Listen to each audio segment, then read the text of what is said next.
हो सकता है कि आपकी आदतें ऐसी हो सकता है आपकी सोच ऐसी हो जिसकी वजह से आपको लगता है कि आपको ईडी है, बट एक्चुअल में आपको ईडी है ही नहीं, मतलब तनाव ना आने की प्रॉब्लम। ओके, तो कुछ लोगों को ऐसा फील होता है कि मुझे ना ईडी हो गया है, बट ऐसा होता नहीं है बहुत बार। हाँ, कुछ केसेस में होता भी है। तो कुछ लोग दवाइयाँ खाते रहते हैं, लेकिन उनको फिर बाद में लगता है कि कुछ भी असर नहीं हो रहा है, और उससे वो और भी ज़्यादा परेशान हो जाते हैं और ज़्यादा दुखी रहते हैं, जिससे कि उनके हार्मोन्स भी गड़बड़ हो जाते हैं और एक्चुअल में उनको प्रॉब्लम होने लगती है। तो अगर आपके साथ भी ऐसा है कि आप दवाइयाँ भी ले रहे हैं, कोई असर भी नहीं हो रहा है, तो एक बार आपको डॉक्टर से मिलना चाहिए और पहली बात ये समझनी है आपको कि आपको कौन-सी प्रॉब्लम है, ठीक है? तो सबसे पहले यही समझते हैं कि ईडी मतलब तनाव ना आना कितने प्रकार का हो सकता है, किसकी वजह से आपको है, वो आप देख लीजिएगा, ठीक है? तो चलिए शुरुआत करते हैं आज के इस वीडियो की। मेरा नाम है एकता और आप देख रहे हैं बहुत ही प्यारा सा चैनल SWM एकता। तो चलिए समझते हैं। तो जो ईडी की जो प्रॉब्लम है ना, वो बहुत तरीके की हो सकती है। तो सबसे पहले अगर हम बात करें तो वो हो सकती है आपकी हार्मोन्स की गड़बड़ की वजह से, ठीक है? कि जब आपके हार्मोन्स सही तरीके से काम नहीं करते हैं, तो भी आपको ईडी की प्रॉब्लम हो जाती है। जैसे कि आपके हार्मोन्स बहुत तरीके के होते हैं और आपकी बॉडी में अलग-अलग तरीके से वो काम भी करते हैं और ये सारे मिल-जुल के काम करते हैं। ओके, जैसे कि आपका इंसुलिन है, वो अगर गड़बड़ा जाता है, तो भी आपको प्रॉब्लम होती है, ठीक है? मोस्टली जो डायबिटीज़ के पेशेंट होते हैं, उनको ईडी की प्रॉब्लम हो जाती है। तो आप समझ रहे हैं, थायरॉइड की अगर दिक्कत है आपको या फिर आपका टेस्टोस्टेरोन के लेवल ठीक नहीं है, तो ये जो हार्मोन्स जो हैं, ये भी बहुत बड़ा रोल प्ले करते हैं। आपका जो सेरोटोनिन है, जो कि आपको हैप्पी फ़ील करवाता है, तो अगर इसमें प्रॉब्लम है, तो भी दिक्कत हो जाती है ना? तो हार्मोन्स को भी बैलेंस में रखना चाहिए, तो इसके लिए आपको अपनी डाइट का प्रॉपर तरीके से ध्यान रखना है और आपको अगर लगता ही है कि ठीक नहीं है, तो आपको डॉक्टर से टेस्ट करवाना चाहिए और एक बार डॉक्टर की कंसल्टेशन ज़रूर लेनी चाहिए, ताकि आपको सही तरीके से गाइड करे।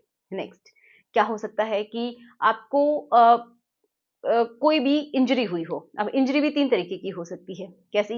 या तो आपकी वहाँ की जो ब्लड सप्लाई है, जो ब्लड को लेके जाती है, उसमें प्रॉब्लम हो गई है, ठीक है? जो वेसल्स होती हैं, उनमें प्रॉब्लम हो गई है, मतलब आर्टरीज़ में प्रॉब्लम हो गई है, ओके? जो आपका प्योर ब्लड, ऑक्सीजनेटेड जो ब्लड है, उसको लेके जाती है आपके उस हिस्से तक। जब वो ब्लड वहाँ पे पहुँचता है, तो ही तनाव अच्छे से आता है, ठीक है? वहाँ पे जो स्पॉन्जी टिश्यूज़ होते हैं, उनमें भर जाता है एंड आपका जो तनाव है, प्रॉपर तरीके से आ जाता है।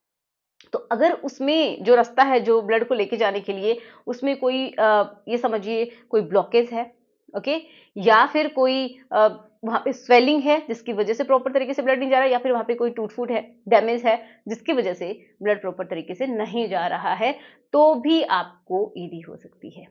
इसी तरीके से दूसरी इंजरी होती है कि जो आपका जो हिस्सा है, वहाँ पे डीऑक्सीजनेटेड ब्लड, मतलब वहाँ पे जब ऑक्सीजन, ये समझिए आपकी उस पार्ट ने कंज्यूम कर ली है, और जब वो डीऑक्सीजनेटेड जो ब्लड होता है, मतलब इम्प्योर ब्लड ये समझ लीजिए, उसको ले जाने के लिए आपकी बॉडी में वापस, वो होता है वेन्स, ठीक है? तो वो जो वेन्स हैं, अगर उनमें कोई टूट-फूट हो गई है, उनमें किसी तरीके की कोई दिक्कत आ गई है, तो हो सकता है कि जो अब ब्लड आपका आ रहा है, वो तुरंत ही उनके थ्रू निकल जाए। मतलब एक तरीके से वहाँ पे होल्ड नहीं हो पाएगा, आपका जो ब्लड है, वो वहाँ पे होल्ड नहीं हो पाएगा, जिसकी वजह से भी आपको ये प्रॉब्लम देखने को मिल सकती है। और वेन्स में प्रॉब्लम आने की वजह से तो और भी बहुत बड़ी दिक्कत हो जाती है। कुछ लोगों को कंटिन्यू बहुत टाइम के लिए वहाँ पे हार्डनेस बनी रह जाती है, ये ऐसा भी हो सकता है ना? तो आपको थोड़ा-सा ध्यान रखना है कि क्या कारण हो सकते हैं।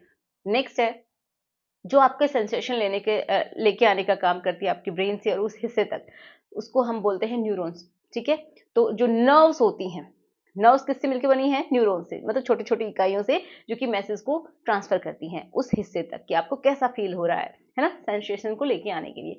तो अगर न्यूरॉन्स में डैमेज हो गया है, मतलब आपकी जो नर्व्स हैं वो अच्छी तरीके से काम नहीं कर रही है, वहाँ पे कोई इंजरी हो गई है, टूट-फूट जो भी हुआ है, वो आपके मैसेज को लेके नहीं आ रही हैं, या फिर बहुत ज़्यादा सेंसिटिव हो गई हैं, कुछ भी प्रॉब्लम हुई है, तो भी आपको ईडी हो जाती है। समझ में आया?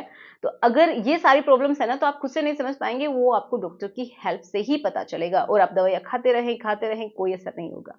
ओके? तो अगर आपको हार्मोन्स की वजह से है, तो डॉक्टर आपकी हेल्प करेंगे। अगर आपकी कोई इंजरी है, उसमें भी डॉक्टर आपकी हेल्प करेंगे। नेक्स्ट बात करते हैं कि ये होता है बहुत बार कि आपको प्रेशर फील होता है, मतलब परफॉर्मेंस एंजाइटी। बहुत सारे लोगों को ऐसा होता है कि उनको किसी तरीके की कोई फिजिकल प्रॉब्लम है ही नहीं, लेकिन उनको एक प्रेशर फील होता है कि किस तरीके से परफॉर्म करना है ना? जैसे कि कोई जंग का मैदान हो, ऐसा नहीं होता है। आपको बिल्कुल रिलैक्स रहना है, अपने पार्टनर के ऊपर भी आपको विश्वास रखना है, अपने ऊपर भी रखना है, और अपना जो पार्टनर है उसके साथ भी आप खुल के बात कीजिए, जो भी बातें हैं। तो आपको इतना ज़्यादा प्रेशर लेने की ज़रूरत नहीं है, बिल्कुल नॉर्मल रहना है, तो आप अच्छे से परफॉर्म कर पाएँगे। लेकिन किसी-किसी को ऐसा होता ही है, वो बहुत ज़्यादा स्ट्रेस होता है। ऐसा मोस्टली जब होता है कि जब आप बहुत टाइम के बाद मिलते हैं, या फिर आप शुरुआत में मिल रहे हैं, बहुत सारे लोगों को ऐसा हो जाता है, तो इसकी वजह से भी ऐसा होता है। तो आप क्या करेंगे, सिंपली डॉक्टर के पास जाएँगे और वो आपकी बहुत अच्छे से हेल्प करेंगे।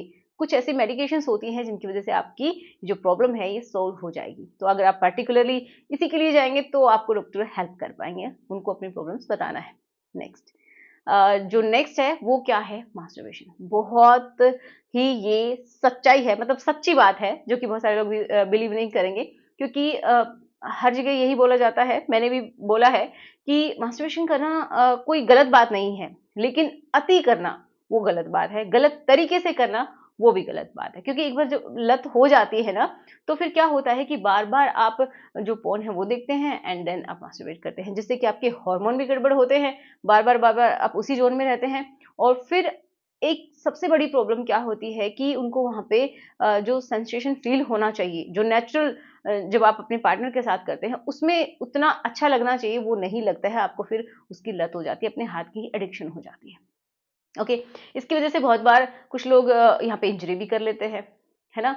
कि वो बहुत ज़्यादा, या तो उनकी जो पकड़ने की जो एक ग्रिप है वो बहुत ज़्यादा या तो हार्ड रहती है, जिससे उनको अपने पार्टनर के साथ अच्छा नहीं लगता है, तो भी तनाव नहीं आता है। जी हाँ। उनको फ़ील ही नहीं होता है, कभी-कभी नर्व्स को आप डैमेज कर लेते हैं, कभी-कभी ब्लड वेसल्स हैं उनको डैमेज कर लेते हैं। तो इसकी कभी-कभी तो इतना हार्श करते हैं कि वहाँ पे स्कार्स बनने लग जाते हैं, और भी बहुत सारी दिक्कतें आने लग जाती हैं। आपकी जो वहाँ की जो नसें होती हैं वो बहुत ज़्यादा सेंसिटिव हो जाती हैं। तो इतनी सारी प्रॉब्लम्स आ सकती हैं इसकी वजह से। तो अगर आप करते भी हैं तो बहुत ही सावधानीपूर्वक एंड कोशिश करें कि कम से कम इसको किया जाए। ठीक है? इसके लिए आप अपने आप को बिज़ी रख सकते हैं, और ट्राई करें कि बहुत ही कम करें। अपनी बॉडी के साथ उतना ना खेलें कि आप अपने पार्टनर के साथ अच्छा टाइम बिता ना पाएँ। ओके? तो ये भी एक कारण होता है। तो आशा करूँगी कि आपको समझ में आया होगा कि क्या-क्या कारण होते हैं और आपका कारण क्या है। ऐसे ही दवाइयाँ मत खाइए, बस अपना कारण ढूँढिए और सही तरीके से उसका इलाज भी लीजिएगा। ठीक है? तो आशा करूँगी सबको समझ में आया होगा कि क्या दिक्कत है, क्या नहीं है, क्या सॉल्यूशन है। तो चलिए मिलते हैं नेक्स्ट वीडियो में। Thanks for watching. Good bye.